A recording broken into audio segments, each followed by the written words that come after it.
Kebangkitan Tuan Sean. Episode 7. Perburuan pelaku. Lucy kembali ke kantornya. Meski ia terlambat 30 menit, dia melihat bahwa meja Rebecca bahkan kosong. Ia merasa sedikit lega bahwa dirinya tidak terlambat sendirian. Harry yang merupakan kepala divisi arsitektur baru saja kembali ke kantor setelah bertugas dengan pihak atasan. "Kamu terlambat?" tanya Harry saat melihat Lucy baru saja datang. "Maaf." Lucy tertunduk. "Bagaimana dengan desain untuk tender? Apakah sudah selesaikan?" "Sudah.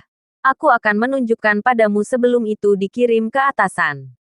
"Baik, bawa ke ruanganku sekarang." Harry adalah pria yang tinggi dan tampan. Dia sudah menjadi pria yang menjanjikan ketika usianya baru 27 tahunan. Rebecca begitu tergila-gila dengan Harry. Tapi pria itu selalu memberikan perhatian yang lebih pada Lucy. Itu sebabnya dia mengatur penjebakan untuk Lucy semalam. Dia ingin merusak Lucy hingga Harry tak akan lagi tertarik padanya pada akhirnya. Rebecca sendiri yang harus menanggung akibat dari skenario itu. Dia masih berjuang di kamar hotel dengan pria yang sudah ia sewa sendiri. "Ini adalah desain yang bagus. Aku tidak salah mempercayakannya padamu. Meski begitu beberapa hal perlu diperbaiki. Aku akan membantumu." "Baik. Terima kasih." Lucy kembali kerja setelah rapat singkat dengan Harry.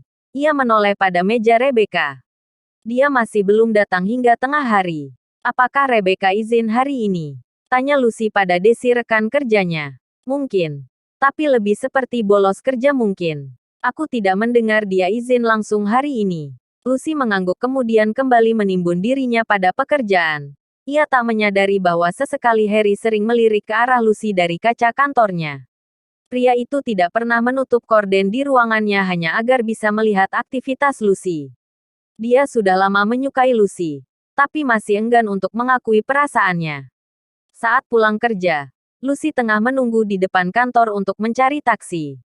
Mobil yang ia gunakan masih berada di bar. Pria bajingan kemarin sudah menyeret Lucy dengan taksi ke hotel. Pagi tadi ia harus segera berangkat kerja. Jadi dia baru bisa mengambil mobilnya saat pulang kerja. "Apakah kamu tidak membawa mobil?" tanya Harry setelah menurunkan jendela mobilnya. "Tidak. Aku meninggalkannya di bar kemarin malam." Harry mengerutkan keningnya saat mendengar itu. Ia tak pernah tahu bahwa Lucy bisa mengunjungi bar padahal dia terlihat seperti gadis baik yang pendiam dan jauh dari hedonisme. "Baiklah. Biarkan aku mengantarmu." Lucy merasa beruntung. Saat jam pulang kerja seperti sekarang taksi sangat sulit untuk didapatkan. Ia segera masuk ke mobil Harry dan mengencangkan sabuk pengamannya. "Apa kamu terlalu mabuk hingga tidak bisa mengemudi sendiri semalam?" Memikirkan hal itu membuat Harry kesal. Ia ingin menanyakan seberapa tak sadarkan diri Lucy bahkan tidak bisa membawa mobilnya sendiri. "Aku hanya minum koktail." Sambil menunggu Rebecca. "Entah kenapa Lucy tiba-tiba menghentikan penjelasannya. Dia tak ingin Harry akan menganggap sudah terjadi hal buruk yang akan merusak reputasi Lucy jika ia mengatakan bahwa dirinya sudah dibius. "Apakah kamu ke bar bersama Reebok? Aku tidak tahu kamu suka mengunjungi tempat seperti itu. Kamu pasti tak akan percaya jika aku mengatakan bahwa semalam adalah kali pertamaku ke bar." "Aku percaya." Lucy terkejut.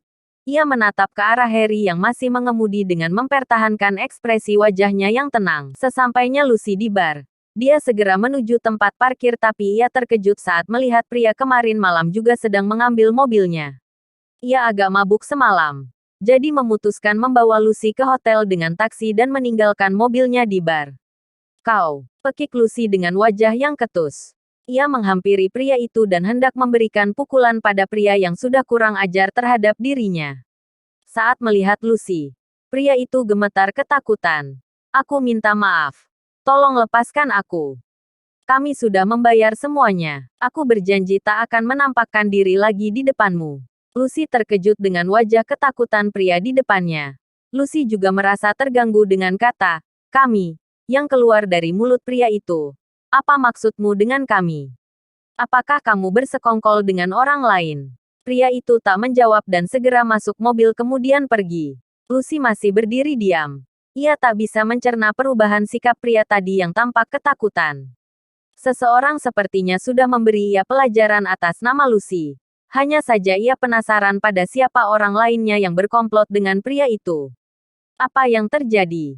Siapa pria tadi? Harry menepuk bahu Lucy yang masih berdiri dengan kondisi linglung. Hah, bukan apa-apa. Hanya pria acak yang aku temui semalam. Apakah dia mengganggumu? Pada awalnya. Tapi seseorang menolongku. Mari kita pergi. Harry terganggu dengan kata-kata Lucy. Ia ingin menanyakan lebih jauh tentang pria tadi dan juga pria yang sudah menolongnya. Tapi Lucy sudah masuk ke dalam mobilnya. Sean sudah berhasil meringkus 3 komplotan yang dulu menyekap dia dan Anna. Ia adalah anggota geng bawah tanah yang menguasai area selatan kota Greenwood. Di dalam ruangan yang gelap dan pengap, Sean menatap ketiganya dengan tatapan yang menakutkan.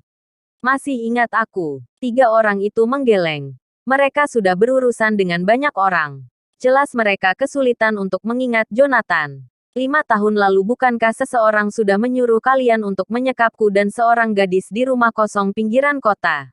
3 orang itu tercengang. Mereka memang mendapatkan perintah itu 5 tahun lalu. Mereka ingat betul. Pria yang bernama Jonathan sudah diberitakan mati terbakar di penjara. Sementara Anne sudah meninggal. Tidak mungkin. Kamu pasti berbohong. Dia sudah mati. Sean menatap mereka dengan tatapan penuh cibiran. Lalu, anggap saja aku sebagai hantu Jonathan. Apa yang kamu inginkan pada kami? Katakan siapa yang menyuruh kalian waktu itu. 3 orang itu saling menatap. Kejadiannya sudah sangat lama. Mereka bahkan tidak ingat siapa nama pria itu. Sean semakin hilang kesabaran. Ia kemudian menancapkan pisau ke paha salah satu dari 3 pria itu sebagai bentuk peringatan. Jeritan kesakitan pria tadi membuat 2 pria lainnya gemetar ketakutan. Kami tidak tahu siapa pria itu. Dia seorang lelaki yang kamu temui acak di barat yang kemudian menawari kami melakukan misi itu dengan imbalan $10.000. Sean mengelap pisau berdarah itu pada pipi pria di sebelah lelaki yang baru saja ia sayat pahanya. Ia menatap wajah ketiga pria itu untuk memastikan bahwa mereka tidak berbohong. Seperti apa pria yang memberi kalian perintah? Dia tinggi besar. Sepertinya ia hanya pengawal. Tapi kami ingat dia memiliki luka di belakang telinganya. Sean mengepalkan tinjunya. Ia sudah bisa menebak bahwa pelaku sebenarnya tak akan cukup bodoh untuk menemui eksekutor yang menjalankan misinya secara langsung. Sebenarnya Sean bisa menebak siapa orang itu. Ada 2 yang ia curigai yaitu ayah Catherine atau Kalen yang menjadi suami Catherine sekarang. Sean hanya ingin mengumpulkan bukti dan juga saksi yang akan menjerat pelakunya. Ia bisa menggunakan cara kotor untuk membalas mereka. Tapi untuk membersihkan namanya ia butuh bukti dan saksi bahwa dirinya dijebak. Beri pelajaran pada mereka bertiga. Tapi pastikan bahwa mereka tetap hidup. Tita Sean pada anak buahnya sebelum pergi. 3 pria itu ketakutan. Mereka yakin bahwa setelah ini akan ada banyak penyiksaan yang menanti mereka. Tuan, tolong maafkan kami. Sebenarnya kami bukanlah pelaku yang sebenarnya. Teriak salah satu pria itu. Sean yang hampir membuka pintu menghentikan langkahnya. Bersambung. Terima kasih sudah mengikuti channel Wan dan Putra Orsia. Jangan lupa subscribe, like, and share. Tunggu episode selanjutnya. Salam silaturahim.